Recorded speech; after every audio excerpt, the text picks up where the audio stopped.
स्वागत है और महिला कॉमर्स कॉलेज का उद्घाटन किया जा रहा है। कार्यक्रम में लोकसभा अध्यक्ष ओम बिरला भी मौजूद हैं। पुणे के एक दिवसीय दौरे पर ओम बिरला हैं, जहां पर उद्घाटन में शिरकत कर रहे हैं।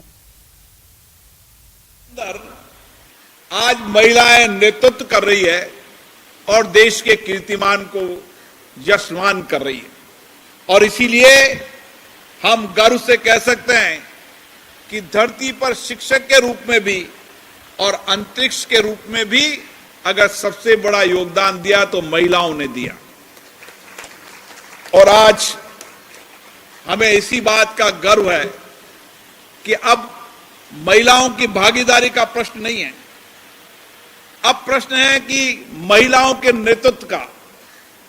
और आज हमें खुशी है कि एक लोकतंत्र के अंदर भी एक पंचायत के प्रतिनिधि से लेकर देश के राष्ट्रपति के रूप में हमारी महिलाएं नेतृत्व कर रही हैं।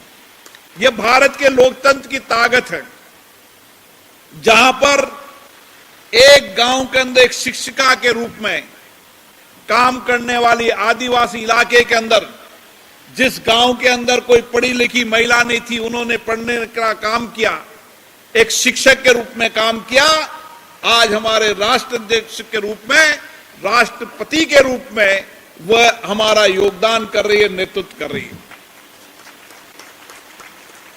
और इसीलिए हमारे लोकतंत्र में हमें गर्व होता है कि लोकतंत्र में हम क्या परिवर्तन करने की ओर दिशा में बढ़े, कि आज भारत के लोकतंत्र की इतनी ताकत है कि एक सशक्त नेतृत्व देश के अंदर है, जिन्होंने सामाजिक आर्थिक परिवर्तन के साथ, विज्ञान और टेक्नोलॉजी के साथ किस तरीके से हमारी विरासत, हमारी संस्कृति, हमारे आध्यात्मिक ज्ञान के साथ आधुनिक भारत के निर्माण की दिशा की ओर कदम उठाएं। और इसीलिए आज दुनिया के अंदर भारत नेतृत्व कर रहा है और आने वाले समय के अंदर भारत ही नेतृत्व करे, सबसे विकसित राष्ट्र बने। इसमें अगर सबसे बड़ा योगदान हो सकता है तो महिलाओं का हो सकता है।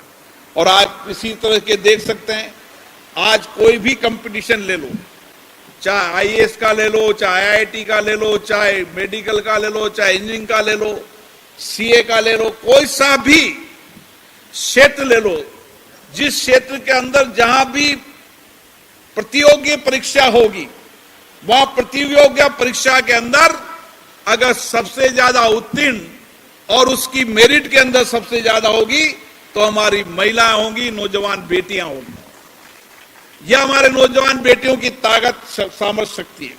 और ये सामर्थ्य शक्ति क्यों आई?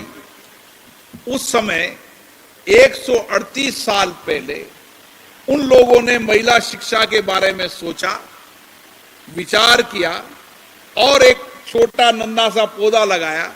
और आज उन्हीं के इस योगदान के कारण देश के अंदर महिला शिक्षा की प्रगति हुई है।